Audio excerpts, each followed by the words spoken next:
Yo pertenezco a la Dirección de Bienestar de la Facultad de Artes. También quiero presentar a mi compañera Yurani Duarte. Ella hace parte de la Facultad de Ingeniería, también en el área de Bienestar, y esta actividad está enmarcada dentro del área de Buenas cultura. tardes. Es una actividad de cine familiar, lo hemos denominado así, y pues en esta ocasión, este semestre, estamos inaugurando la sesión del conversatorio con esta película animada, este cortometraje de Reino Plástico. Entonces, también queremos presentar a nuestros estudiantes auxiliares que nos apoyan, Sergio Reyes y Fernando Áviles. Ellos son estudiantes de la Escuela de Cine y Televisión y cada uno nos apoya en las dos direcciones de bienestar, de ingeniería y de artes. También, pues, los protagonistas de nuestro conversatorio, entonces presentamos a la profesora Edith González. Ella es doctora en ecología y experta en el área de medio ambiente. En este momento ella es docente de la Facultad de Artes, adscrita a la Escuela de Diseño Industrial. Buenas tardes, profe. Buenas tardes, Claudia. Buenas tardes a todos los asistentes. Muchas gracias por la invitación. Bueno, gracias por aceptar nuestra invitación. Y también queremos presentar al profesor Jairo Perilla. Él es doctor en Ingeniería de Polímeros y él está adscrito al Departamento de Ingeniería Química y Ambiental de la Facultad de Ingeniería. Buenas tardes, profe. Buenas tardes, Claudia, Yurani, profesora Edith, y a todos los que están presentes en este momento en la sala. Bueno, entonces, Buenas tardes, profe Jairo. nosotros creo que todos vieron ya previamente en el enlace de Retina Latina nuestro cortometraje de Reino Plástico, y lo primero que vamos a hacer es que Fernando Áviles, el estudiante auxiliar de cine, nos va a describir brevemente algunos aspectos de la película, cómo estuvo hecha, para aquellos que de pronto les interese también este tema. Y después daremos inicio a preguntas, al conversatorio con los dos profesores. Entonces, todas las preguntas que ustedes vayan teniendo pueden escribirlas en el chat. Nuestro estudiante Sergio nos va a hacer el favor de recopilarlas y vamos a dar paso entre Yurani y yo para las preguntas a los profesores. Entonces, pues te doy la palabra, Fernando, para que nos cuentes un poco sobre la película.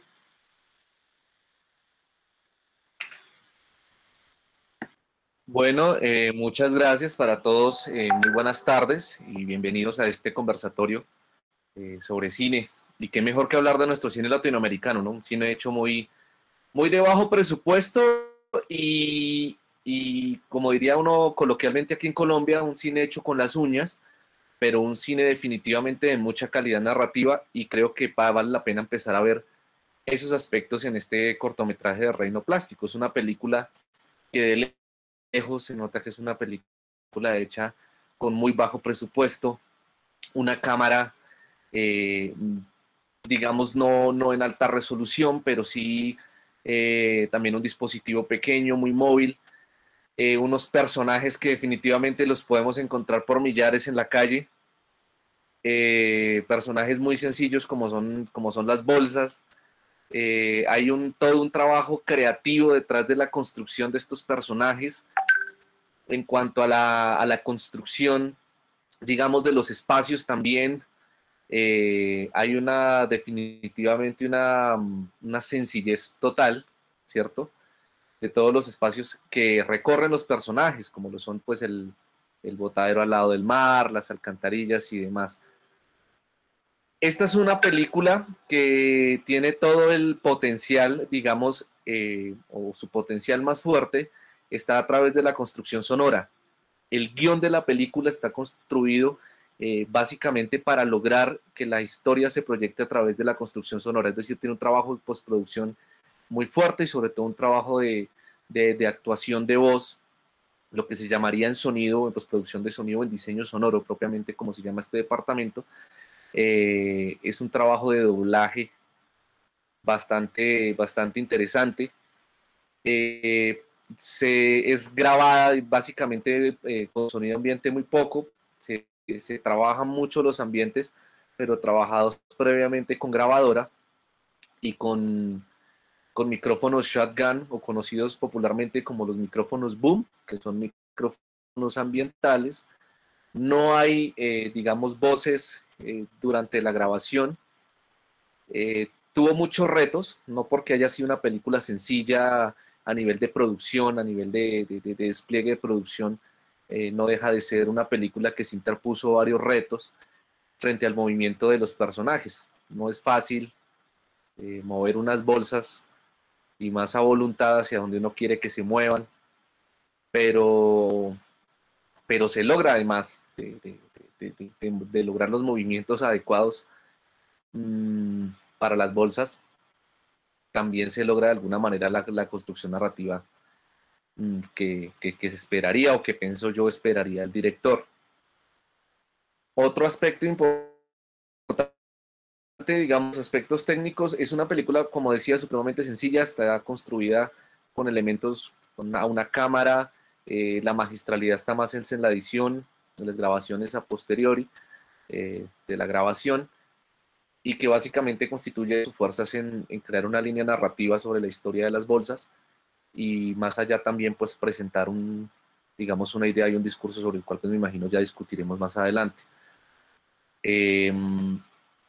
Claramente el equipo que estuvo detrás de cámara estaba muy enfocado en identificar como los elementos del espacio que se iban a grabar, y de lejos se nota que tenían también a la mano ¿cómo se llama esto? Yo lo conozco, esa herramienta la conozco como un soplete o un soplador. Es como una aspiradora, pero al contrario. Es con el cual se encargan de darle todo el movimiento y la direccionalidad a los personajes. Entonces, pues básicamente es eso. Básicamente es una película realizada de una manera muy sencilla, pero pues digamos muy bien lograda en cuanto a parámetros técnicos. Al principio existe una animación, una pequeña animación pues sobre la cual se hace la presentación de la película, con un árbol, los animales y las bolsas invadiendo, pues que es un diseño gráfico muy sencillo, y el resto pues ya es pura construcción a partir de los espacios que se utilizan para el rodaje. Bueno, Fernando, muchas gracias por darnos esta pequeña descripción sobre el cortometraje. Pues para las personas que de pronto no lo han visto, igual las invitamos a que lo vean en la plataforma de Retina Latina. Buscan Reino Plástico y ahí pueden encontrarlo. Entonces, pues, para iniciar ya el tema de nuestro conversatorio, entonces, nosotros lo enfocamos con los profes hacia esta relación que nosotros tenemos con los materiales, y queremos discutir un poco sobre cuál debería ser la relación que deberíamos tener con el plástico, entender un poco cuál es el impacto en el medio ambiente y también entender un poco las características de este material. Entonces, pues para dar inicio, queríamos preguntarle a la profesora Edith que nos diga un poco, nos ayude a entender sobre términos como el medio ambiente, el paisaje, el entorno, cómo está compuesto, qué es lo que le llamamos medio ambiente y cuáles son las características del medio ambiente como en términos generales.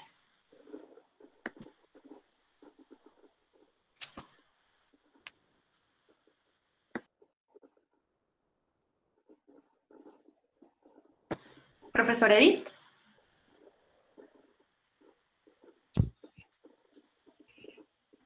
Profe, ¿te escuchamos? Bueno, ante todo me disculpo por no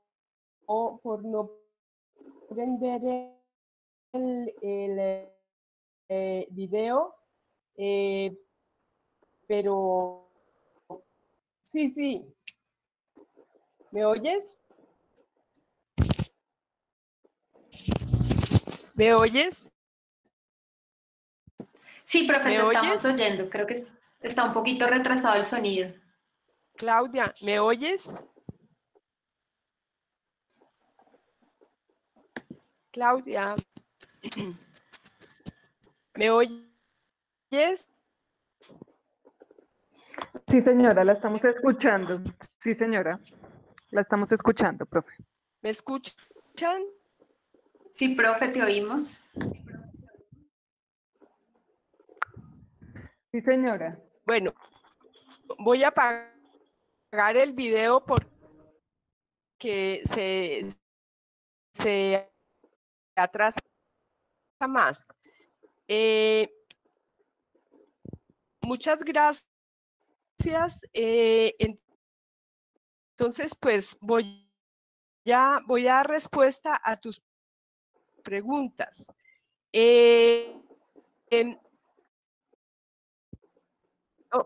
Ok, entonces me preguntaste qué es medio ambiente.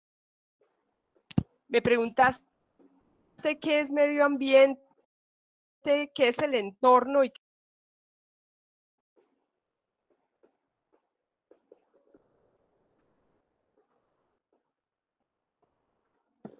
Creo que perdimos a la profesora Edith.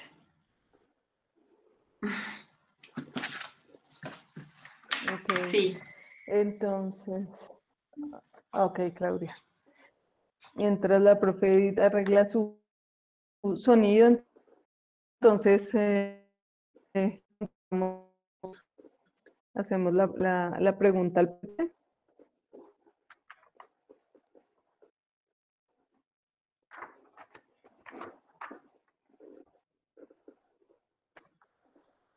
Bueno. Profesor Jairo. Bueno, ayer estábamos en el Día Mundial sin bolsa plástica, el día mundial para concientizarnos y dejar el uso de la bolsa plástica. También tuvimos la oportunidad de algunas personas de ver también algunos especiales en el canal Nat Geo, bueno, en diferentes medios. Este tema ha sido muy importante estos días últimamente. Entonces quisiéramos, profesor Jairo, pues sabemos que todos interactuamos diariamente con el plástico, pero no sabemos realmente qué es o de qué está hecho y para qué nació, para qué se usa o para qué se debería usar. Entonces, nos gustaría que habláramos sobre el impacto que el uso no adecuado de este material tiene sobre nuestro entorno y cómo podemos cambiar o disminuir el impacto negativo. Adelante, profe. Bueno, muy buenas tardes a todos. Yo estoy acá pendiente en el chat, si no me escuchan, si se está escuchando mal, que no esté llegando bien la señal. Primero, pues nuevamente los saludo, les agradezco que estén por aquí esta tarde de sábado, fría aquí con nosotros compartiendo cosas sobre los plásticos. Sí, en efecto, ayer Nat Geo estaba liderando este Día Mundial contra la Bolsa Plástica. De pronto, como dijo Yurani, algunos de ustedes vieron el canal que ellos, pues hace ya como 3 años llevan una iniciativa que se llama Planeta o Plástico. Entonces, ¿qué es el plástico? ¿Qué es lo que me están preguntando? El plástico es un material que está hecho de unas moléculas muy grandes que vamos a llamar polímeros.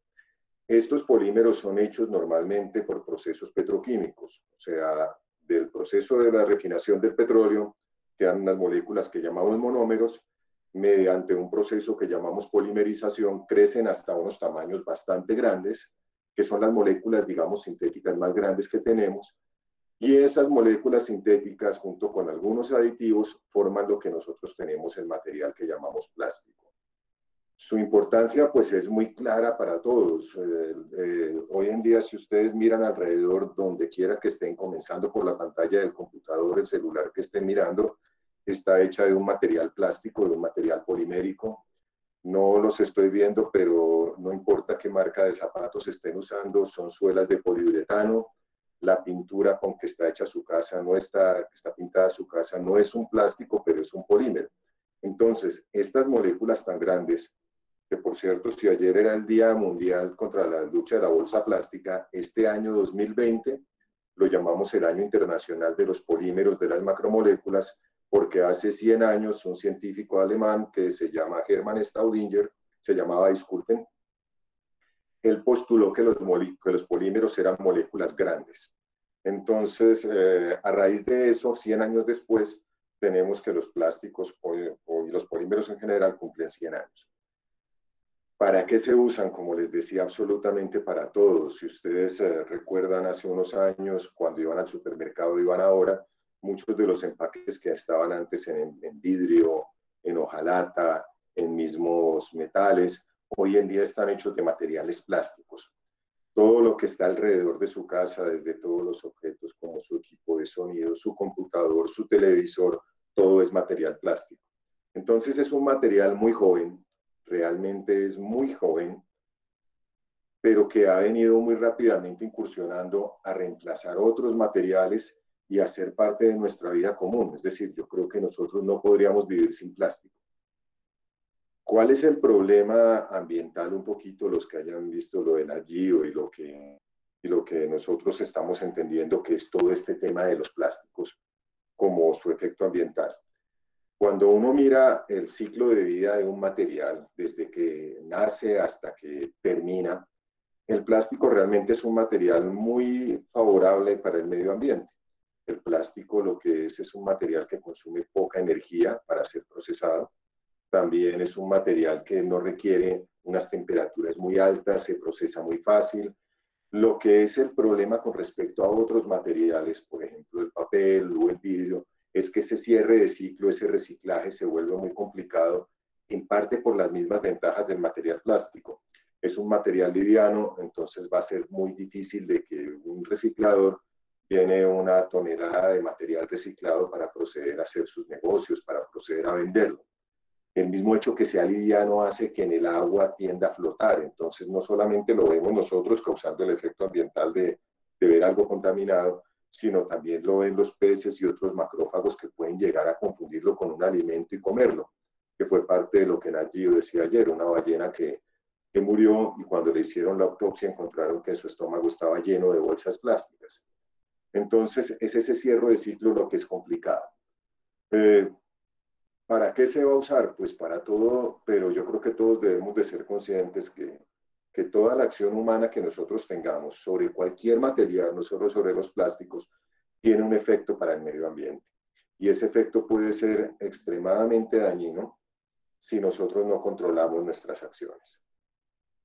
Entonces, no sé, Yurani, si con eso contesto tu pregunta o quieres que profundice más sobre alguno de los temas que hemos hablado. Profe, la profesora Edith no se pudo conectar, pero la tengo aquí en el teléfono. Entonces, ella nos puede hablar desde mi teléfono aquí al micrófono para participar en el conversatorio. Entonces, okay. Profe Edith, ¿me estás oyendo? Sí, te estoy oyendo. ¿Todos oyen bien a la profesora? ¿Se entiende bien? Sí, la entendemos muy bien. Sí. Súper. Bueno, entonces, para darle un poco paso a la profesora respecto a lo que hablaba el profe Jairo, queríamos preguntarle a la profe Edith exactamente cuál es ese impacto en el medio ambiente. La primera pregunta que habíamos hecho es que nos aclararas un poco de qué se trata el medio ambiente, a qué le decimos que es el entorno, el paisaje, el medio ambiente y cuál es ese impacto del plástico en particular y por qué vemos que tiene una noción negativa. Bueno, mira, había explicado que ¿Me están oyendo? Sí, profe.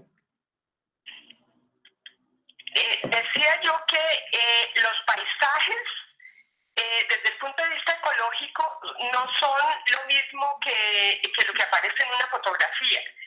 Un paisaje ecológico es una porción de territorio que tiene contenidos, tanto ecosistemas naturales como ecosistemas humanos, están interactuando entre sí, pues a través de un montón de procesos de servicios ambientales, etc.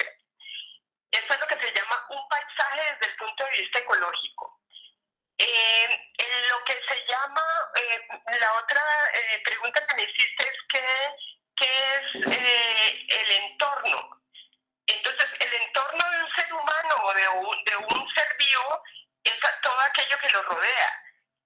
Entonces, el entorno de los seres humanos pues son los ecosistemas naturales y culturales que están a su alrededor y con los cuales está teniendo relaciones funcionales, por ejemplo, con los ecosistemas naturales, tienen relaciones casi siempre de los servicios ambientales que estos prestan para su supervivencia. Por ejemplo, la oferta de agua, el clima, la oferta de gas, la oferta de alimentos. Entonces, eso es lo que se llama entorno. ¿Y qué es lo que se llama medio ambiente?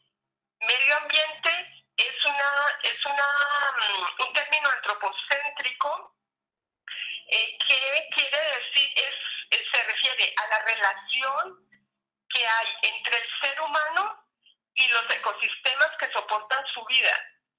Es una relación que compuesta de muchísimas funciones que no las vemos. Muchas veces solo vemos los resultados cuando hemos tenido una relación negativa y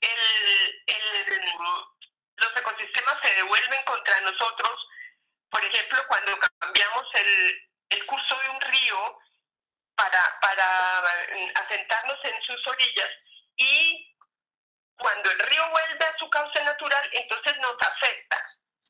Entonces, eso es lo que es el medio ambiente, la relación entre el ser humano y los ecosistemas que soportan su vida. Vale, muchas gracias, profesora. En cuanto, ya para adentrarnos como en el tema del cortometraje, y es cómo vemos que las bolsas plásticas están en ese medio ambiente, en ese entorno en el que todos hacemos parte. Entonces queríamos saber cuál es ese impacto específico que causa el plástico en el medio ambiente. Y pues esta sería como una pregunta para los dos profes, para que cada uno desde su punto de vista nos explique desde su perspectiva cuál es ese impacto. Ok.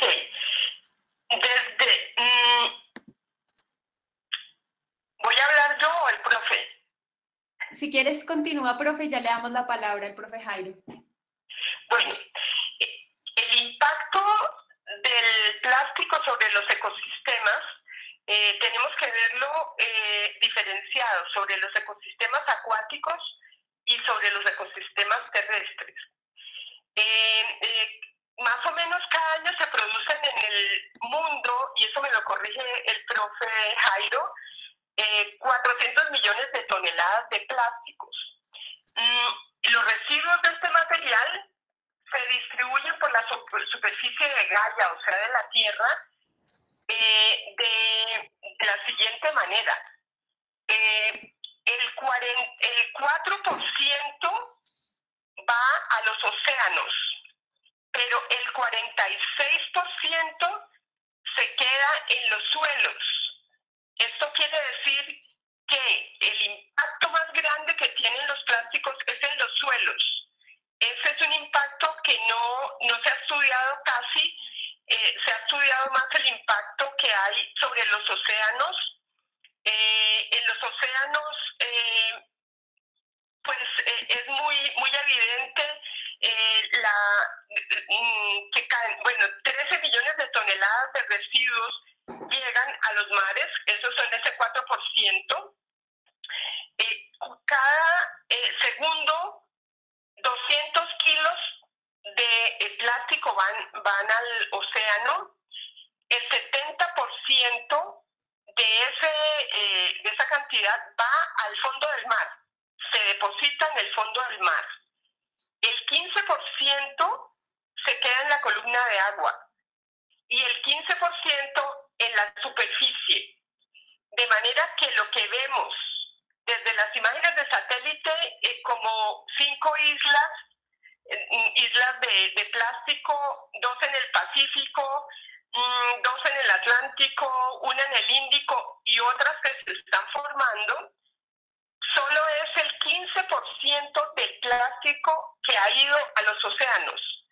Es decir, no estamos viendo casi nada de lo que realmente está en los océanos. Más o menos en los últimos 40 años, el ritmo de producción de plástico aumentó en un 900%. Es decir, en los 20 años, quiere decir desde 1980 a 2020. Esa es una cosa impresionante. Y hay un dato que es un poco muy preocupante, que lo publicó la National Geographic hace un tiempo relativamente corto, y es que el 44% de todo el plástico se ha producido desde el año 2000. Entonces, el porcentaje de este plástico, el 4% de este plástico se ha ido a los océanos. En los océanos hay 700.000 especies, de las cuales muchas se han visto afectadas por el plástico. Entre ellas, lo que más se conoce es los efectos que hay sobre las tortugas marinas, que se enredan en las bolsas, en los plásticos que encuentran. Pero hay otros efectos más graves, que son aquellos sobre los organismos filtradores, como las ballenas, como decía el profesor Jairo. Las ballenas son filtradoras porque ellas comen plancton. Entonces, al filtrar, lo que ellas comen es pequeñas partículas de plástico que pues, se integran en su cuerpo y les hacen mal.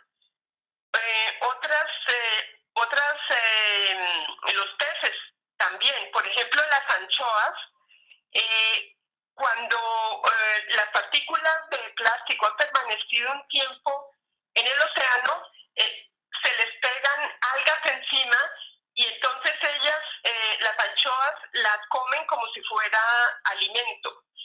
Entonces esto tiene un impacto grande sobre los organismos, porque ellos no pueden distinguir qué es lo que es comida y qué es lo que no es comida.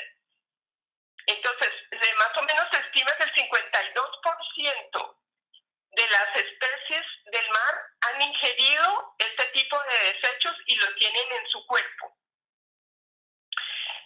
Ahora bien, en los ecosistemas terrestres, que dijimos que el 46% del plástico se queda en los suelos. Entonces, se dice que el plástico se va desintegrando, y al principio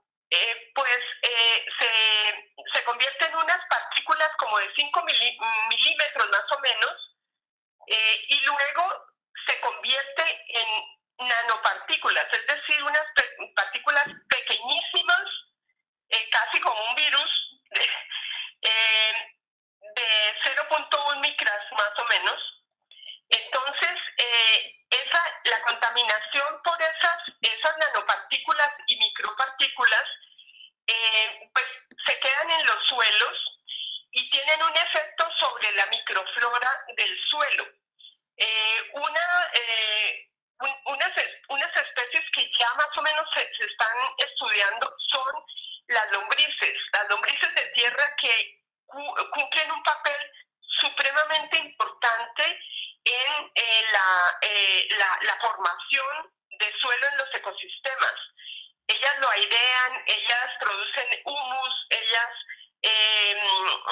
descomponen otra materia orgánica. Entonces, en los sitios donde hay micropartículas de plástico, ellas no hacen las mismas funciones que hacen normalmente. Entonces, eso tiene un efecto directo sobre el suelo, sobre la estructura del suelo, y eso tiene un efecto directo sobre los alimentos que nosotros comemos. Por otra parte, los plásticos al descomponerse tienen unos residuos que son tóxicos. Y entonces muchos de esos tóxicos van a afectar los procesos hormonales de los animales, tanto vertebrados como invertebrados. Estas son cosas que apenas se están estudiando y no sabemos en realidad cuáles son los impactos. Lo que sí sabemos es que ya hay nanopartículas en los hongos que nos comemos, porque ellos las absorben como parte del suelo también, y también en las levaduras. Es decir, nosotros con la levadura de cerveza, con el pan, con el azúcar, estamos ya comiendo nanopartículas de plástico. Entonces, pues yo creo que a grandes rasgos son los efectos que hay en los ecosistemas acuáticos, en los terrestres y en la salud humana. Muchos todavía muy desconocidos, como por ejemplo el de los suelos, donde el 46% del plástico que se produce está incorporándose a los suelos. Bueno, no sé si contesté tu pregunta. Sí, señora, muchas gracias. Entonces le damos paso al profe Jairo para que desde su perspectiva nos cuente el impacto.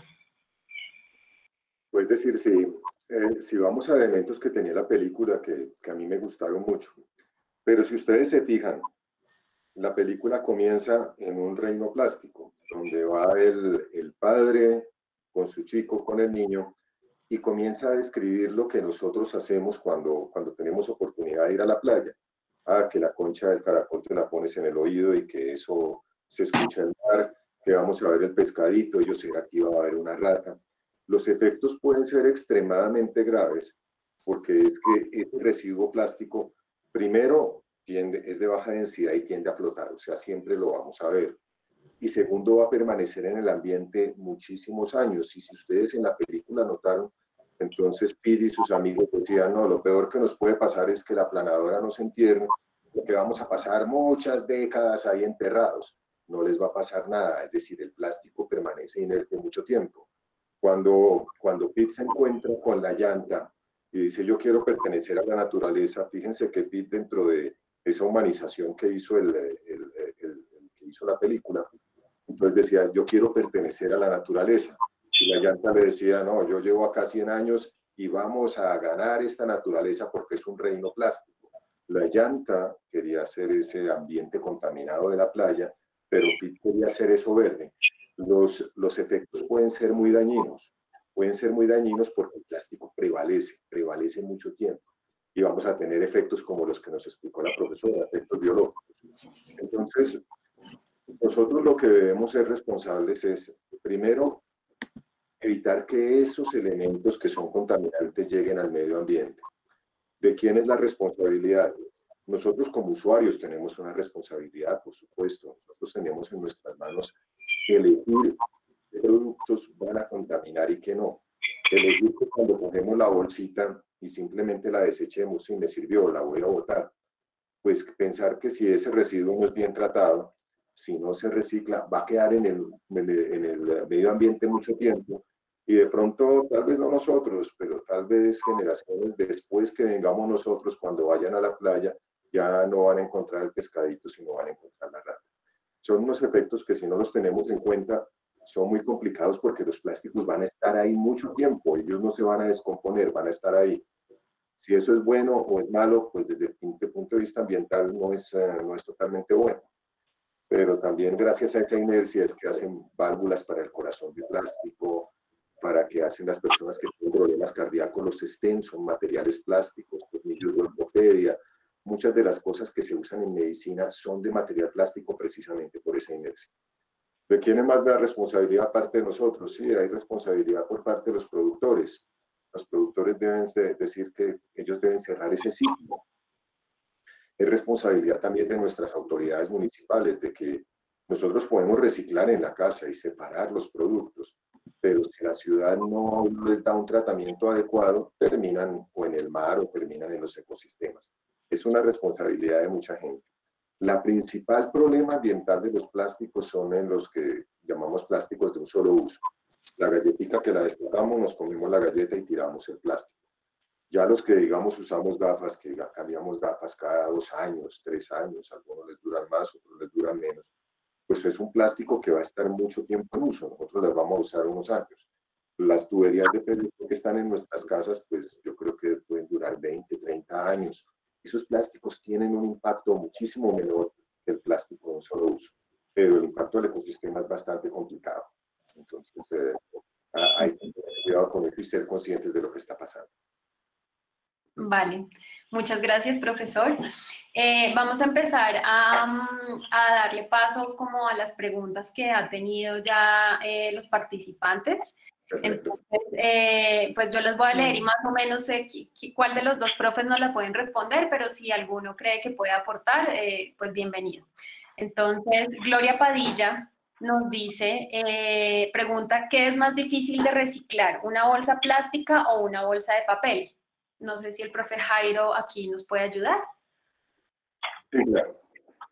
Digamos, fíjense, si yo tengo el residuo de plástico acá y tengo la hoja de papel acá y tú me preguntas qué es más fácil de reciclar, yo digo el plástico. El plástico tú solamente tienes que meterle a una máquina, calentarlo 200 grados centígrados y vuelves a hacer otro objeto plástico. El papel, en cambio, para reciclarlo, requiere volver a unos procesos que son más complicados, más o menos para que tengamos una idea. Reciclar plástico tiene muy poco impacto sobre el agua, sobre el consumo de agua, pero para hacer el papel, si hablamos de un papel no muy alta exigencia, un cartón de no muy alta exigencia más o menos consume 6 toneladas de agua por cada tonelada de papel que tú quieras reciclar. Entonces, el proceso como tal es complicado para el papel, es más fácil para el plástico, pero ahí estaría la respuesta incompleta. El plástico va a ser mucho más difícil de recogerlo del medio ambiente y llevarlo a la planta de reciclar. O sea, esa recolección sí es mucho más fácil para el papel. Todo el papel nosotros lo recogemos y lo llevamos a la recicladora y más o menos todo se entra en el mismo proceso. El plástico no lo podemos mezclar, el plástico, el PET, esa parte, el polietileno, esa parte, no es que plástico sea un solo material. Tenemos que hacer un proceso de recolección, un proceso de limpieza muchísimo más exigente que el del papel. Entonces, cuando uno mira el ciclo total de reciclaje, desde que yo tiro el residuo, sería más fácil reciclar el papel que el plástico, pero es en términos de esa recolección y clasificación. Vale. Ángela Sánchez nos pregunta, y creo que esto puede ser para los dos profes, dice, una buena opción para cerrar el ciclo del plástico es con las botellas de amor, con las cuales se produce el ladrillo para construcción. ¿Conocen este proyecto? Y si es así, ¿qué piensan de este? Pues yo más o menos lo conozco.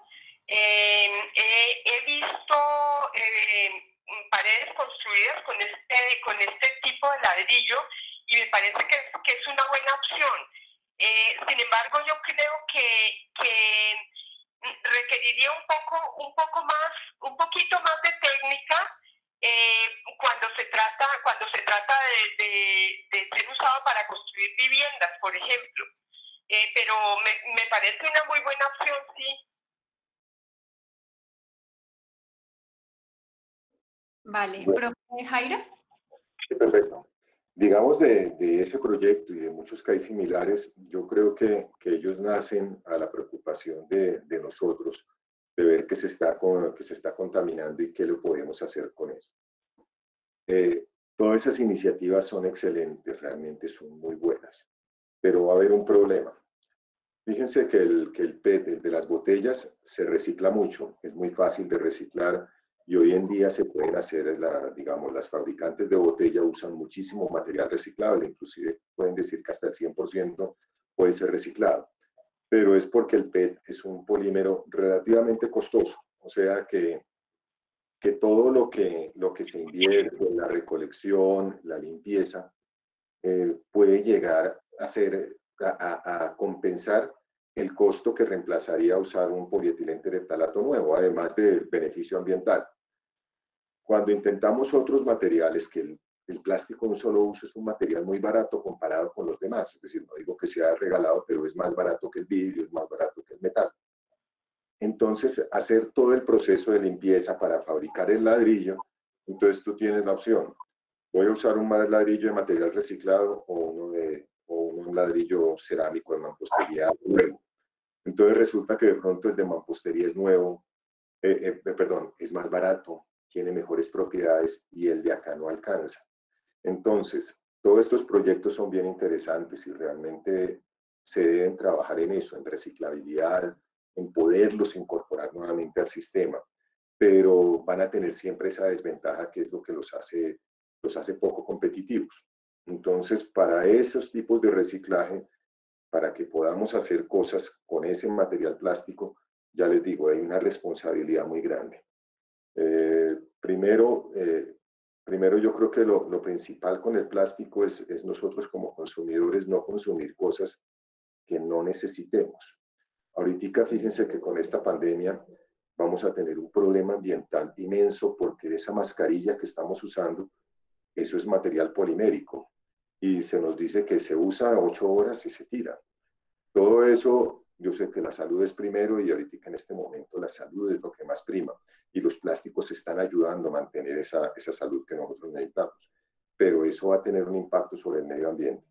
Entonces esos proyectos del ladrillo ecológico y todos los que hay similares, la casa de plástico, son bastante bien, pero cuando tú comparas los precios, pues resulta que ese proceso de reciclaje de plástico es muy caro con respecto al material que está reemplazando y es lo que hace que muchas veces no se lleguen a comercializar y no se puedan llevar a cabo hacia el final. Digamos que uno no vea tantas casas construidas con ladrillos de plástico o de plástico reciclado como si casas construidas con ladrillo de cerámica.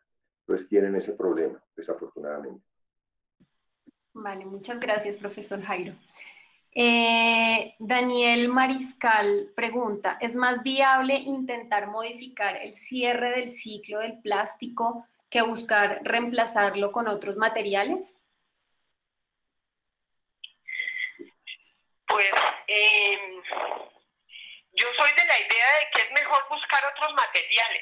Pues las dos cosas son importantes. Cerrar el ciclo y abrir uno nuevo, es decir, un nuevo ciclo de vida usando los materiales, reciclar los posibles, los que se pueden reciclar, sería una parte, pero otra, yo sí creo que hay que buscar muchas otras alternativas que reemplacen el plástico y no solo eso, sino yo creo que es importantísimo volver a nuestra historia a ver qué hacíamos los seres humanos para, por ejemplo, los empaques que se usaban antes.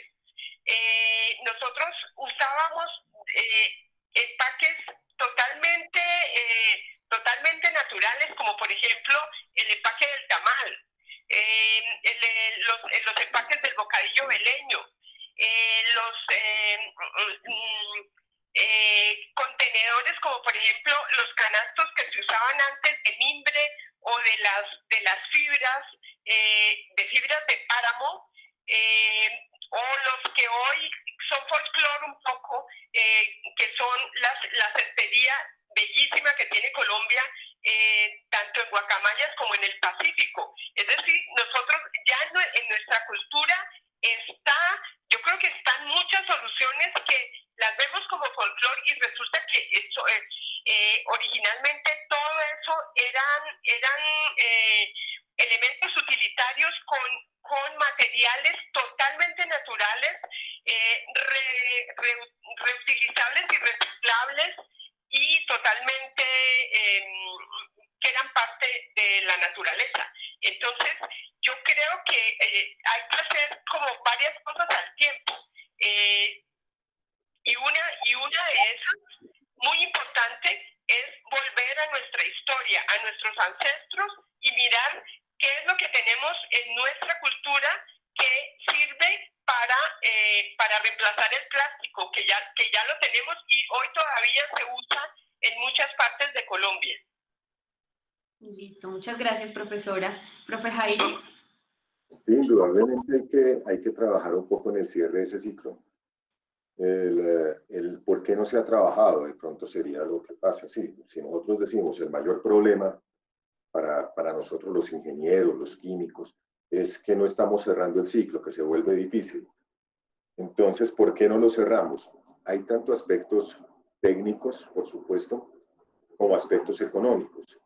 ¿Cuáles son los aspectos técnicos? Pues volver a usar un plástico, volver a invertir dinero para que él vuelva a ser usado, cuando viene mezclado con otros plásticos, que va a ser difícil que volverlo a reciclar, pues va a causar problemas. ¿Cuál sería la solución para poder cerrar ese ciclo más fácilmente? Digamos lo que ahorita llama la gente la circularidad, es decir, que las cosas se reusen. Una de las claves de la circularidad es evitar que lleguen residuos. ¿Cómo evito que lleguen residuos? Siendo más racional con mi consumo. Entonces, si cada vez que tengo sed voy y compro una botella de agua donde estoy tirando unos miligramos de PET y unos miligramos de polipropileno al ambiente y me vuelve a dar sed y vuelvo a hacer la misma, en vez de rellenar mi botella con agua, pues estoy haciendo un mal porque estoy mandando algo. No importa si se recicla o no, estoy contribuyendo a que eso pase. Cuando estoy consumiendo y entonces yo quiero que me vendan el paquete de papas que viene en una bolsa plástica, en otra bolsa más grande que tiene bolsas pequeñas, estoy comprando algo que es innecesario. Cuando estoy usando esas cosas, primero, eso nos afecta el ciclo porque nos daña el volumen. Después sí se requieren unas labores de ingeniería para que desde el diseño de estos plásticos de un solo uso, que son los que nos dan el dolor de cabeza, desde que los estamos diseñando, sea fácil esa reciclabilidad, sea fácil volverlos a incorporar. Esa es una. Lo otro, que la recolección sea adecuada. Yo creo que en las casas de todos ustedes, ustedes tratan de reciclar, entonces dicen, no, las botellas van para un lado, los empaques van para otro. Pero también la sorpresa que nos pasa a muchos y que varios han manifestado, llegan y dicen, no, yo cuando veo que pasa el reciclador, él se lleva las botellas, se lleva el vidrio, pero lo demás lo tira a la basura para el relleno, porque no está, esos materiales no está todavía ni la cultura ni los incentivos para poderlo hacer la circularidad. O sea, liberarnos totalmente de los plásticos. Yo también creo que podemos usar otros materiales de reemplazo, indudablemente, materiales naturales, que la industria, que la ingeniería cree materiales nuevos que sea más fácil de cerrar ese ciclo, pero decir que nos vamos a poder apartar de los plásticos es muy complicado porque la vida se nos complicaría mucho. Es decir, uno puede comprarse una carne fría en el supermercado y guardarla una semana, pues porque está en un material plástico, es una resina de nylon que hace que dure mucho tiempo, que no sucedería, no podríamos tener el ritmo de vida que teníamos ahora. Pero sí se pueden diseñar materiales para que sea más fácil ese cierre de ciclo. Indudablemente, cerrar el ciclo, el reciclaje, va a ayudar mucho a que ese material no llegue al mar, no llegue a los ecosistemas. Profesor Jairo, en ese sentido, ¿cuál es el adecuado tratamiento de los plásticos que cuando hacen parte de los residuos de nuestras casas? ¿Cómo podemos separar o separarlo a diario antes de entregarlo pues para el proceso de reciclaje? ¿Hay que lavarlo previamente? ¿Cómo podemos desde nuestras casas y desde nuestros actos cotidianos poder hacer ese aporte en el reciclaje o reutilización de estos materiales? Digamos, hay una separación en la fuente que es lo que más colaboramos nosotros con los hogares. O sea, lo que más podemos colaborar para evitar la basura plástica es racionalizar su uso. Digamos, eso es lo que yo diría que es lo más importante, racionalizar el uso. No tener plásticos que no sean necesarios. Lo otro sí va a haber una separación en la fuente. Digamos, nosotros lo que tenemos para los plásticos van en un lado, las botellas van en otro, no pasar todo eso igual allá al bote de basura. Que si hay que lavarlos o no, pues realmente sí, a veces, digamos, mandar los residuos limpios tiene una ventaja para la persona que va a entrarlos a reciclar, inclusive normalmente se reciclan cosas limpias y llega a estar con algún contaminante, pues eso ustedes saben, puede que al mismo reciclador le llegue a causar problemas de salud, entonces ellos prefieren no reciclar las cosas que vengan con demasiado sucias y va a dificultar el proceso después. Entonces, si la separación en la fuente es clave, que nosotros separemos desde los hogares, la limpieza yo creo que no viene mal, pero hay un problema, o sea, nuestra responsabilidad es esa, racionalizar y separar, pero también hay una responsabilidad en nuestras autoridades municipales y es que pues ellos tengan un sitio para colocar esos plásticos que nosotros estamos separando, porque si nada más se separan las botellas de PET y unos pocos envases, pues la gran mayoría lo mandan al relleno sanitario, en el caso de ciudades como Bogotá, que lo mandamos a un relleno sanitario, pero si ustedes recorren Colombia, van por las orillas del Magdalena, uno lo normal es ver una bolsa de basura ahí. Para muchos municipios en Colombia, el saneamiento es muy limitado y el sitio para las basuras es el río, o en algunas zonas costeras el sitio para las basuras es el mar. O sea, las autoridades también tienen una responsabilidad en eso. Entonces nosotros podemos hacer mucho, necesitamos que nuestras autoridades también lo hagan, necesitamos que la industria colabore, o sea, si yo fabrico polietileno, empaques de polietileno, en parte también soy responsable de cerrar ese ciclo, de comprar ese polietileno y volverlo a usar. Pero lo principal en nuestros hogares, que fue la pregunta que me hizo Yurani, que yo les recomendaría es racionalizar el uso lo más posible, racionalizar el uso de los plásticos. Segundo, separarlos, pero también que nuestras autoridades nos colaboren y que eso que separamos realmente vaya a los procesos de reciclaje. Muchas gracias, profe. Ahí tenemos dos preguntas del público relacionadas con el tema del icopor. Una es, ¿qué tipo de material es el icopor y por qué no es tan reciclable? Y la segunda, los restaurantes ahora utilizan más icopor porque atienden más domicilios. ¿A dónde se puede disponer ese icopor luego de usarlo para que no termine en el relleno sanitario? La gente no está acostumbrada a limpiar la caja de icopor luego de usarla y no se puede disponer junto con el PET. ¿Te contesto entonces yo? Sí, por favor, y si la profesora Edith quiere hacernos un aporte también, le damos la palabra. Yo iba a decir que esta pregunta es más como para el profe Jairo. Bueno. Ok, profe, gracias. El icopor, yo cuando estaba viendo el corto, esperaba a ver si aparecía un pedazo de icopor ahí y no había ninguno, es decir, había botellas y había bolsas. El icopor es de los materiales más complicados para reciclar. ¿Qué es el icopor? Es un polímero que es poliestireno, el cual es expandido, o sea, lleva una cantidad de aire muy grande adentro.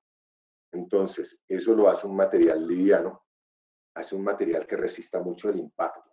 Entonces, a nosotros nos embalan el televisor en ese icopor, nos embalan el computador en ese icopor, y nosotros lo usamos porque es liviano, resiste el impacto, es aislante térmico por esa cantidad de aire que lleva allá, aísla muy bien térmicamente digamos, el vasito, lo que me estaban hablando de la comida. Pero eso mismo hace que después de que lo use, la reciclabilidad del icopor es muy complicada. Vean, yo creo que en todas las universidades que dictan ingeniería hay alguna tesis de grado de alguien que propone reciclar el icopor, se inventan un proceso, pero al final del día, ¿cuál es el lío para recogerlo? No es que no haya procesos de reciclarlo, es que como es tan extremadamente liviano, entonces una tonelada de icopor puede ocupar un camión inmenso. Entonces es más caro el flete, es más caro la recolección que el mismo icopor. Nosotros le preguntábamos a los recicladores, yo les decía, ¿ustedes recogen el icopor? Ellos decían, no, no lo recogemos porque es que eso no pesa nada. Y el poliestireno es un plástico de muy bajo costo. Entonces, coger el icopor, reciclarlo, cuando tú lo terminas de reciclar, va a ser casi igual al que va a ser más caro inclusive que un material nuevo. En este momento, sí, estas cosas de la pandemia y los restaurantes está haciendo pues que el consumo de icopor se suba. Ese icopor va a ser muy complicado de reciclar, así que, digamos, en mi opinión y con los que yo he compartido estas cosas, y ya yo soy ingeniero de polímero, yo he estudiado esto toda mi vida, pero yo creo que el icopor es uno de los plásticos que si hay una acción legal, debería restringirse muchísimo su uso, casi que prohibirse, solamente dejarlo para, digamos, neveras de icopor para transportar sangre, para transportar medicamentos de un pueblo a otro por el tema de aislante, digamos, esas aplicaciones muy específicas. Pero la comida que tú estabas hablando, sí, es decir, a mí me sirven un domicilio, digo, el pollo, delicioso el pollo, y después tiro eso no se va a reciclar. No hay cómo reciclarlo. Llega al mar y se flota. Es tan complicado que yo diría, nosotros deberíamos exigir que los televisores que vengan en Colombia, pues vengan con un empaque, si cartón o papel, que si son más caros, son materiales que va a ser más complicado que resistan el mismo impacto, pero no van a contaminar tanto porque el ecosistema los va a absorber mucho más fácil que el icopor. El icopor es extremadamente complicado, muy complicado, y su reciclabilidad casi que se limita, es porque nadie puede llevar, es un centro de reciclaje, es mucho volumen para tan poquito peso, y a la larga todo eso se paga es por peso. Yo sí diría que el icopor, yo en algún momento proponía, cuando reuníamos en el ministerio con esto, con esto de hablar de los plásticos de un solo uso, realmente si yo compro el pollo que les estaba hablando ahora, yo debería, el que me vende el pollo me debería vender en un empaque rígido, me lo debería vender en polietileno o polipropileno, algo que se pueda lavar, que se pueda reusar. ¿Qué pasa? Ya no me lo van a regalar, yo lo compro. Yo compro ese empaque con usuario, yo estoy comprando pollo y yo estoy comprando el empaque. Pero después de que lo compre, yo se lo devuelvo a él y él me devuelve lo que vale el empaque porque él vende pollo. Tendríamos muchas ventajas. Primero, ese residuo no se va a la alcantarilla, no se va a la basura. Y segundo, pues allá lo que tenemos es algo que es más fácil. Si se va a reciclar va a ser más fácil porque ya lo tenemos todo recogido. Si se va a reusar también es más fácil. Entonces el icopor es muy complicado. Y cuando llega un relleno sanitario, pues para ellos en los rellenos es una cosa que les ocupa un volumen inmenso, que no pueden empacar más basura, que no pesa nada. El icopor es muy complicado. Es un material que presta unos servicios fabulosos, pero es un material que reciclarlo es muy difícil. Yo, en mi opinión, hay que hacer acciones legales para restringir mucho su uso. Y nosotros como consumidores no podemos seguir esto de que si a mí me gusta el ambiente, yo creo en el ambiente, y denme el domicilio y yo no, yo mejor me lo como aquí y yo lo pido al restaurante y en mi tarrito para la sopa, y eso está contaminando tremendamente. Ese material es muy difícil, es inerte, afortunadamente no le va a liberar productos químicos dañinos ni nada de eso. Es tan bueno que usted come sobre eso. Me voy a extender un poquitico, ahorita con la apertura de los restaurantes en la pandemia, yo escuchaba al secretario de Salud y al secretario de Gobierno de nuestra ciudad y decían el tema de los cubiertos, que no, que los cubiertos se van a dar cubiertos desechables o en los restaurantes que tengan todo lavado. Yo diría, los restaurantes tienen que tener cómo lavarlo y desinfectar, pero si nosotros queremos colaborar, realmente nosotros, si vamos a ir a comer a un restaurante, deberíamos llevar nuestros cubiertos en una bolsa. No hay nada más incómodo que uno lo inviten a almorzar porque cumplió años y lo llevan a una parrilla y entonces va a coger un contenedor de plástico para comerse un pedazo de carne. Yo llevo mis cubiertos, los guardo y los lavo en mi casa. Sería más. Nosotros tenemos que concientizarnos del medio ambiente muy bien, y también la industria, la ingeniería debe crear materiales que reemplacen ese icopor y que sea más fácil incluso terminar el ciclo. Es muy complicado, tan complicado está que el cineasta ni siquiera lo vio en el basurero ese que estaban allá a cielo abierto donde trataban la basura. Bueno, gracias, profesor Jairo. Hay una pregunta de Jenny López que pregunta, ¿cuál es el efecto directo de las micropartículas y nanopartículas sobre las plantas? No sé si de pronto la profesora Edith aquí nos puede dar más luces. Pues como les decía, el efecto sobre los ecosistemas terrestres y especialmente lo que pasa en la relación suelo-planta no está tan conocida en este momento, pero el hecho de que ya se puedan identificar nanopartículas de plástico en los hongos que nos comemos quiere decir que del suelo se están absorbiendo a través de los micelios de los hongos y muy seguramente a través de las raíces de las plantas. Y entonces se están incorporando en el cuerpo, en los cuerpos de las plantas. De hecho, en el azúcar también, también han detectado nanopartículas de plástico. O sea, esta relación es muy probable que pase lo mismo que pasa en el océano, es decir, las plantas están absorbiendo esas nanopartículas del suelo como nutrientes y no son nutrientes porque son más o menos inertes adentro del cuerpo, entonces pues no le producen el efecto que le produce un nutriente natural a la planta. Entonces, eso no está tan estudiado en este momento. Hasta ahora están empezando a estudiar los efectos de esas micropartículas, nanopartículas y también de sustancias que se liberan en los suelos en la descomposición del plástico. Entonces, pues hasta ahora se sabe más o menos eso, que están en los hongos, en la levadura de la cerveza hay nanopartículas, en el azúcar algunas veces, tal vez por la caña de azúcar ha absorbido del suelo estas nanopartículas y muy seguramente en todas las plantas, todo lo que nosotros comemos y que está en zonas con afectación de contaminación por plástico, pues es probable que tengamos, que haya ese efecto sobre las plantas e indirectamente sobre nosotros. Vale, gracias. ¿El profe Jairo puede aportarnos acá o seguimos? La respuesta más clara la dijo la profesora. Sobre plantas no sé, lo que más hay es sobre animales marinos, que ya hay un efecto y como ellos entran porque ellos lo comen, ¿no? Pero yo creo que la respuesta de la profesora es muy clara. Si ahorita se pregunta que qué pasa con los microplásticos, si nos van a matar, si nos van a dar enfermedades, la respuesta no se sabe. Todavía eso está en estudio. Vale. Diego Rodríguez dice, me gustaría que hablaran de la isla de plástico que hay en el Océano Pacífico. No sé si alguno de los dos profes tiene información sobre esto.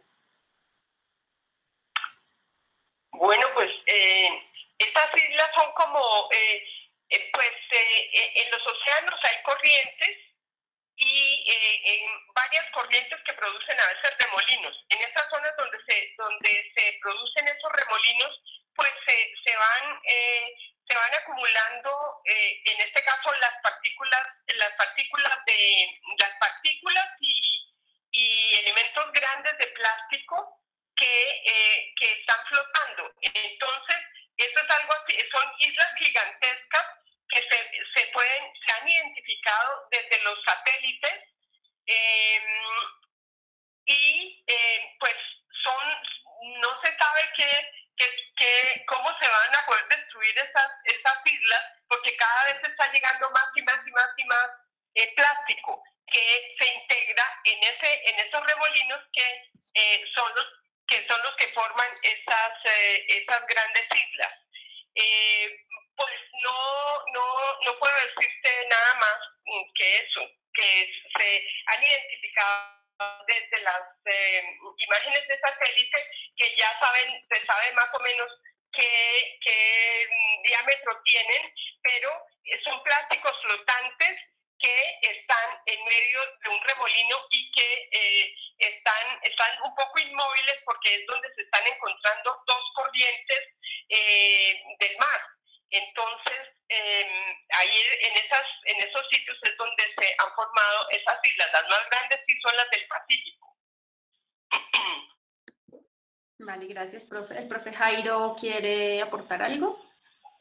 Pues un poquito en cuanto a que vean, el mar es uno solo, o sea, la gente que ha puesto a buscar residuos en las playas y estos microplásticos, puede haber en Europa, en España, alguien que se ponga a hacer eso, puede encontrar plásticos que se botaron en Colombia, que se botaron en Bogotá, llegaron por todo el Magdalena y llegaron allá. Entonces, el mar que hace, tiene unas fuerzas que hace que se produzca sobre las propiedades mecánicas del plástico y lo va rompiendo, lo va rompiendo, lo va rompiendo. Y llega a sitios en los que las corrientes en los mares confluyen y se quedan acumulados. El lío grande, como lo resaltó la profesora, es que que si mientras se sigan tirando cosas al mar, esas islas se van a crecer y que los plásticos prevalecen mucho en el medio ambiente y eso no hay cómo acabarlo, toca recogerlo. Es decir, toca todas esas acciones que nosotros vemos de gente limpiando humedales, que las hay acá cerca de Bogotá, de gente limpiando playas, de tratar de recuperar eso, de tratar de recoger esos residuos, tal vez es lo único que tenemos, es lo único que tenemos para ahorita. En la misma película estaba, llegaba a la bolsa y entraba al agua y veía que esto era una cosa inanimada, que no era naturaleza. Entonces la misma bolsita no quiere estar allá, la bolsa quiere estar en un ambiente verde, en el ambiente que nosotros queremos. Nosotros no queremos ese reino plástico. Mientras sigamos tirando plástico indiscriminadamente, porque es lo más fácil, no tengo que lavar losa, como y lo tiro, eso va a llegar al mar. Es muy probable que llegue al mar.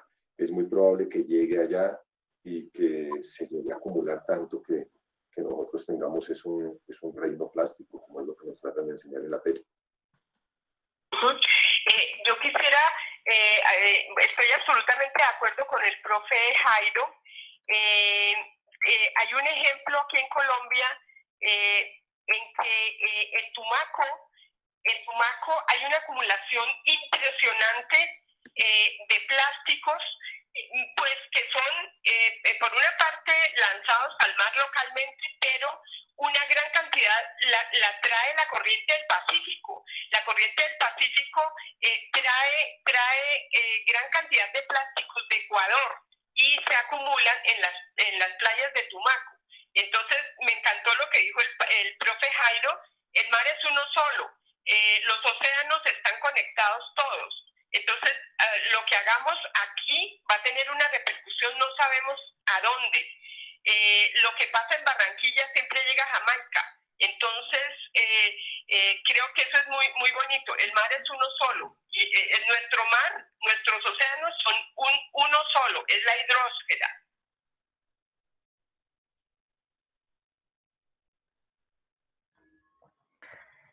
Bueno, muchas gracias, profe. Continuamos con la pregunta de Bárbara Martín. Dice, en cuanto a la tendencia a mitigar los impactos negativos, ¿es más prometedora la biodegradabilidad de los materiales o la posibilidad de reutilizarlos?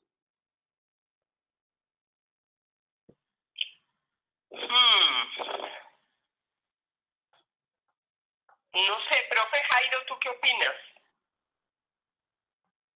Ahorita están muy, muy de moda los plásticos biodegradables, que queremos que sea biodegradable y es un nicho de mercado que la misma ingeniería la ha atendido. Mientras haya cosas que el público esté dispuesto a comprar, los ingenieros estamos dispuestos a fabricar y venderles. Pero fíjense una cosa, yo siempre digo esto, nosotros somos la cima de la evolución. Por encima del Homo sapiens no hay nada en evolución. Y queremos que nuestra basura, que nosotros con toda nuestra inteligencia no somos capaces de tratar, se la coma algo que esté por allá en la base, una bacteria, o sea, que yo tire y que las bacterias me curen a mí lo cochino. Eso es lo que yo quiero. Entonces, pensar en la biodegradabilidad de los plásticos yo creo que no es bueno desde el punto de vista ambiental.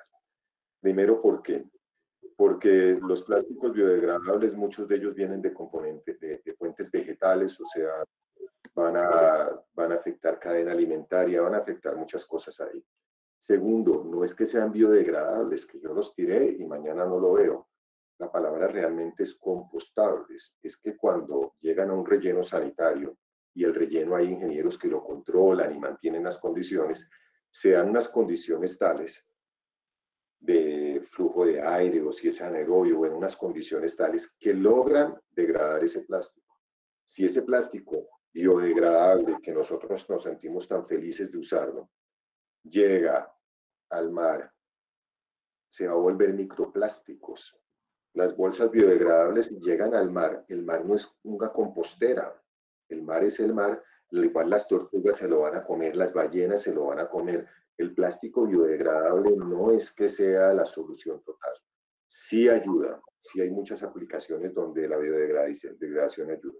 Lo de la otra palabra que usaron en la pregunta, reusable, eso sería lo mejor si nosotros podemos reusar lo más que podamos. Si yo voy al supermercado a comprar jabón para la lavadora, entonces yo voy y yo quiero comprar jabón, no polietileno. Entonces, si yo voy a comprar 1 litro de jabón, deberían vendérmelo. Yo podría llevar mi tarro, llénemelo. Yo quiero es jabón, no polietileno. Este polietileno sirve, está limpio, siempre llevo el mismo jabón que hay ahí. El reuso es una alternativa también extremadamente buena. Entonces, la biodegradabilidad nos va a ayudar. Seguramente que algunos materiales sean biodegradables. Este que les decía de la cajita esa del icopor, pues si yo como icopor por un material biodegradable seguramente va a ayudar, porque eso es muy difícil de reciclar, es muy livianito. Es demasiado liviano que hace que va a ser complicado, no imposible, pero va a ser complicado su reciclabilidad. El reuso, reducción en la fuente, no usemos tanto plástico que no necesitemos. Reusemos lo más que podamos y deberíamos ir a pedirle a los que nos venden cosas como ciudadanos, como gente que lucha por el medio ambiente y que creemos en eso. Oiga, yo quiero usar el mismo tarro, véndame el jabón, no me venda tarro, yo este lo voy a usar, véndamelo acá. Si voy a comprar frijoles, pues yo voy a mi tarro y écheme los frijoles acá. Eso es algo que deberíamos aprender todos. Yo creo que hay que educarnos a nosotros más para reusar, ser muy conscientes del ambiente, pero la biodegradabilidad, cuando ustedes lo piensen, no es que esto es biodegradable, es bueno. De pronto no es tan bueno, de pronto afectó los ecosistemas para hacer una bolsa biodegradable. Va a haber muchas soluciones en que va a ser conveniente, muchísimas. Los plásticos biodegradables tienen muchas, pero no que sea excusa para nosotros no tratar nuestros residuos. Bueno, muchas gracias, profesor. Laura Cuervo pregunta, ¿conocen los proyectos de diseño de prótesis con plástico reciclable o tal vez algún otro proyecto que use plástico reciclable?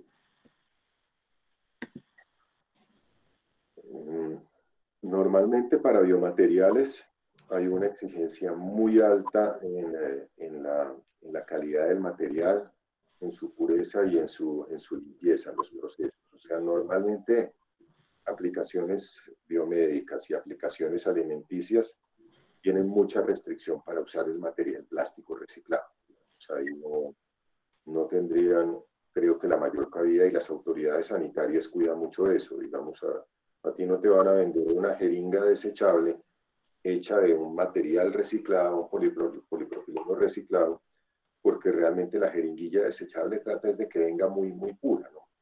Para algunas aplicaciones lo hacen. La botella de Coca-Cola incorpora, bueno, yo no tomo Coca-Cola, creo que inclusive tomar mucho de esa cosa no es bueno.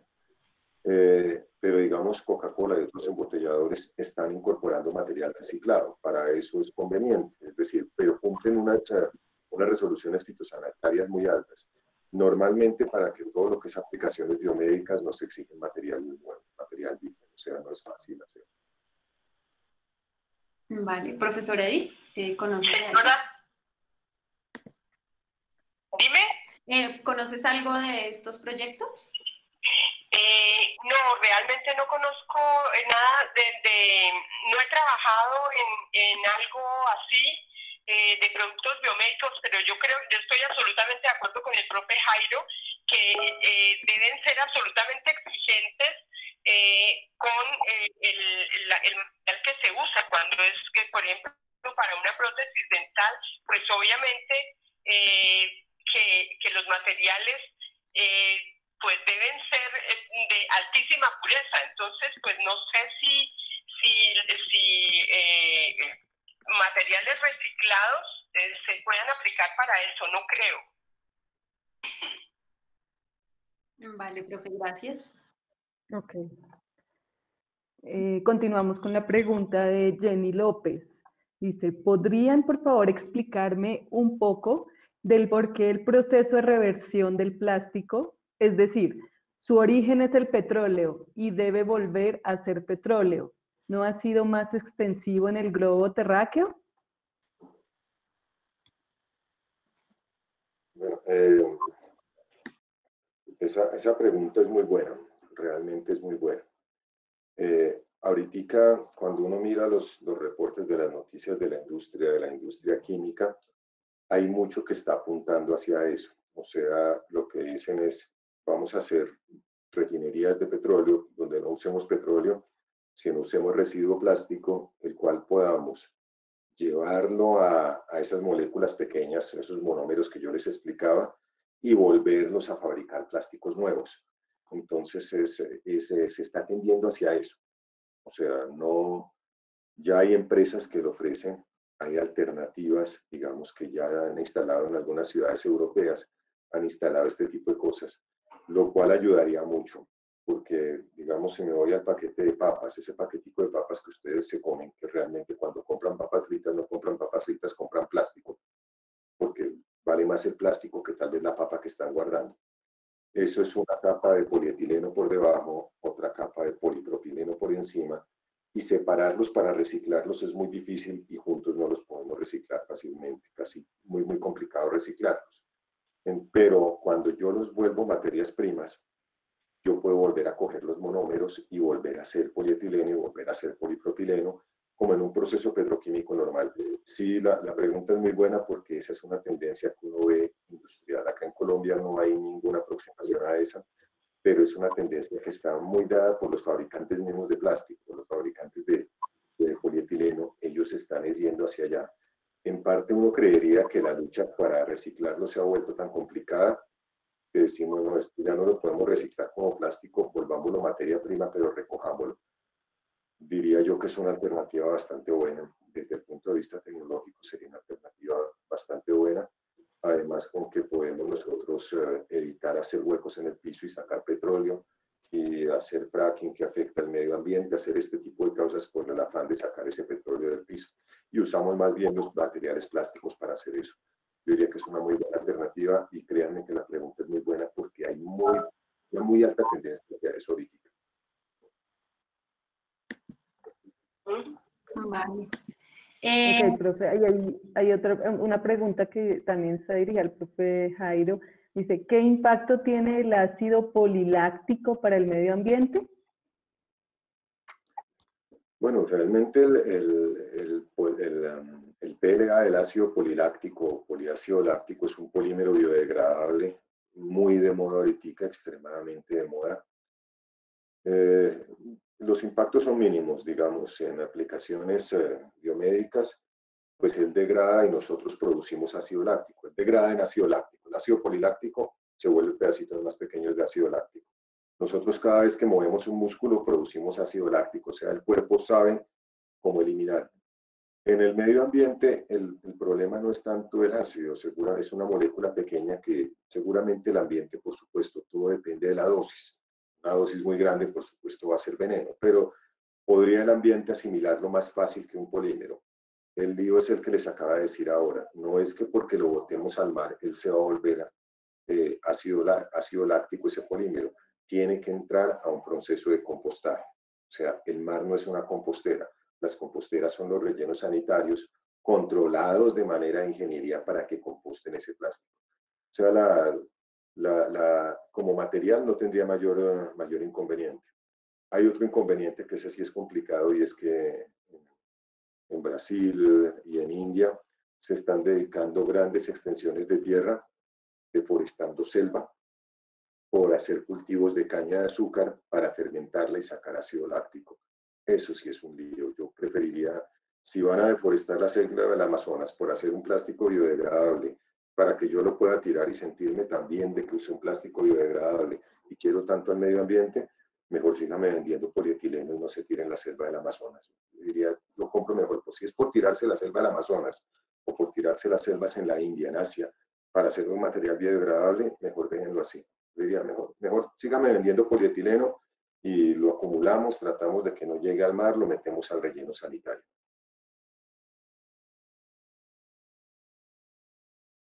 Listo, profe, gracias. Ahí vamos a hacer una última pregunta del público porque ya vamos a ir de cierre. Pregunta Alejandra Alonso. En cuanto a bolsas y botellas, existen muchas alternativas y oportunidades de reciclaje y reuso, pero para las llantas el reciclaje es mucho más, no terminó la frase, pero creo que pregunta sobre el proceso del reciclaje de las llantas. El, el reciclaje de las llantas es muy complicado, muy complicado, porque las llantas ya son un polímero que llamamos termoestable, o sea, el polietileno nosotros lo podemos volver a fundir y volver a hacer objetos de polietileno. Las llantas, los cauchos, el guante de látex que mucha gente lo está usando ahora, se lo pone y lo tira. Eso es un contaminante que va a estar en la naturaleza mucho tiempo y no va a ser fácil reciclarlo. Entonces las llantas nosotros no podemos meterle a una máquina a fundirlas y hacer llanta nueva, no podemos. Las llantas son un objeto de ingeniería fabuloso, es decir, es un diseño espectacular, traen nylon, traen caucho, pero lo principal que traen es caucho como polímero. ¿Qué podemos hacer con el tema de las llantas? Primero, si tuviéramos unas muy buenas calles, gastaríamos menos llanta en los carros. Si reducimos el uso del carro particular, gastamos menos llantas. Si tenemos buenos hábitos de conducción, gastamos menos llanta, que digamos eso es lo principal, reducir en la fuente, tratar de no gastar. ¿Qué hay después con el tema de la llanta? Acá en Bogotá han hecho muchas alternativas. Lo que hacen es picarlo y decir que lo integran al asfalto. No es tampoco tan fácil integrarlo al asfalto porque ustedes no han visto que una llanta de un carro se le pegue algo. Eso permanecen limpias, siempre es mugre, polvito, pero nada más porque son materiales que tienen esa característica, o sea, en el asfalto no se pegan, no la puedo poner ahí tanto. Sí puedo incluirla, pero las llantas siempre van a tener un problema. Hay países donde ya optaron con que las llantas las dejan o para generar energía, o sea, las queman de manera controlada para generar energía y reemplazar carbón. Otras van a rellenos de seguridad, van a rellenos sanitarios hechos con todas las normas donde entierran eso y lo van a dejar enterrado ahí hasta que fosilicen, supongo, alguna cosa. De pronto dentro de millones de años se encuentran fósiles de llanta. Pero acá en Colombia sí tenemos el problema, las están recogiendo, pero no hay que hacer. Creo que ahí podría haber una alternativa. Si yo compro una llanta, yo debería pagar un costo extra por su tratamiento, porque es costoso. Habría que picarlas, porque no las podemos fundir, y tratar de incorporarlas a otros materiales. Ahí sería muy importante también el gasto público, digamos, decir que todas las canchas que se hagan sintéticas, que todas las pistas de trote incorporen llanta picada, ayudaría un poquitico, pero las llantas, el cierre de ciclo en llanta es muy complicado. Ustedes se dieron cuenta en la película, la llanta le decía a Pete, yo llevo acá 100 años, fácil, una llanta dura 100 años y no le vemos nada, no le ha pasado absolutamente nada, sigue igual de negra, no le va a pasar nada. Entonces, las llantas es complicado. Sí se pueden hacer cosas, pero su reciclaje es volverla pequeña y tratar de incorporarla en otros materiales. O en última, pues volverla rellenos de seguridad. Desde que estén bien hechos de forma de ingeniería, es una alternativa. Vale, muchas gracias. Muchas gracias, profe Jairo. Bueno, para ir cerrando, queremos pedirles a los dos profesores una reflexión. ¿Cuál sería la mayor enseñanza para los niños y futuras generaciones desde lo que podemos transmitir los adultos, los padres, a través de nuestros actos cotidianos? Por favor, la profesora Edith. Bueno, yo creo que hay varias cosas que nosotros podemos dejarles a nuestros niños y a nuestros jóvenes. Una cosa muy importante es lograr sensibilizarlos hacia la idea de que nosotros somos parte de los ecosistemas y no somos un ser superior, somos parte de los ecosistemas y por tanto debemos tratar de respetar los procesos de los ecosistemas y aprender mucho de cómo es que la naturaleza funciona. En la naturaleza no hay residuos, todo se vuelve a reutilizar, todo se vuelve a reciclar. Entonces, una cosa muy importante como docentes nosotros es la sensibilización a los niños y a los jóvenes.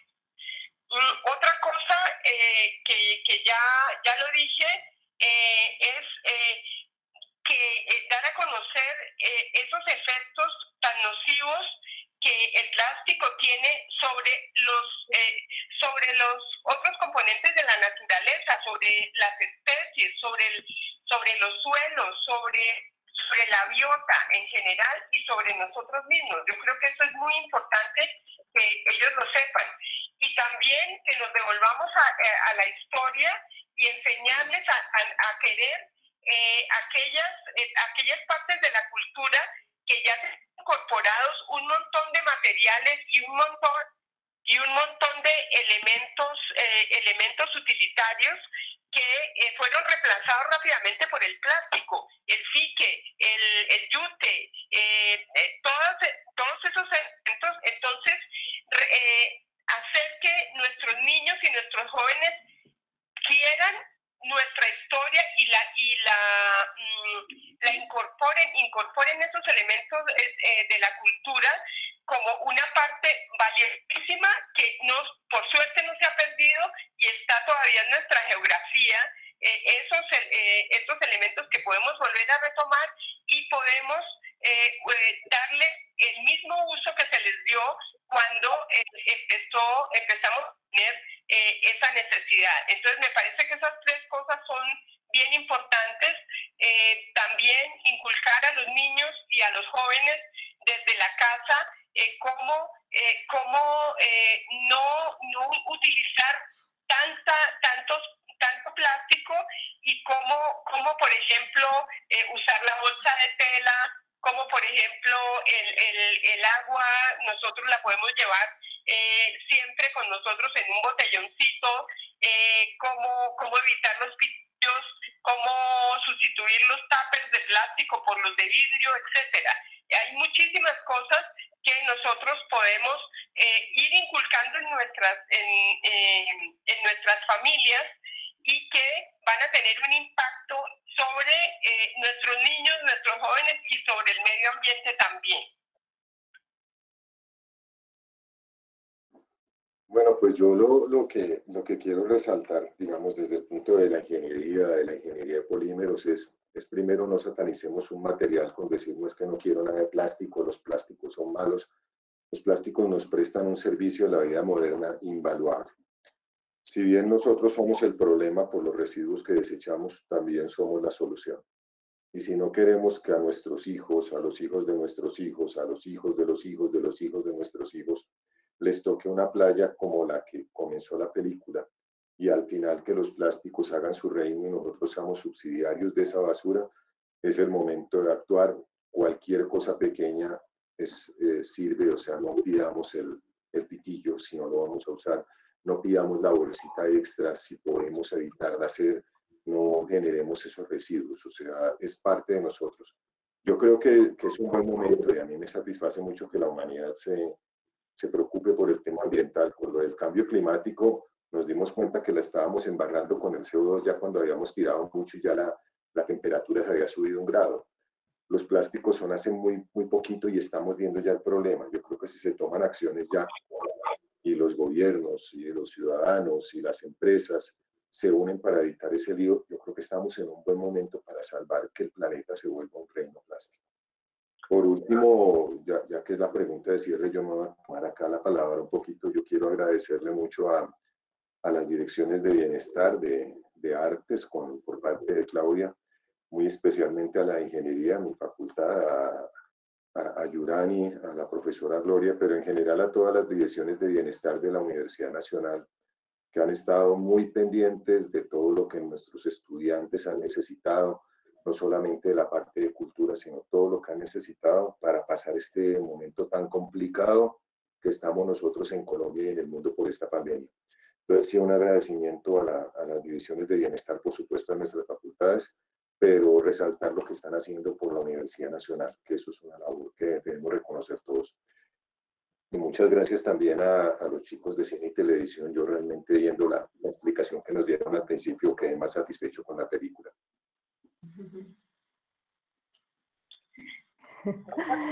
Bueno, para concluir, quiero compartirles entonces en el chat. Sí, en el chat les compartimos unos enlaces que pueden consultar en YouTube, en el canal de Nat Geo.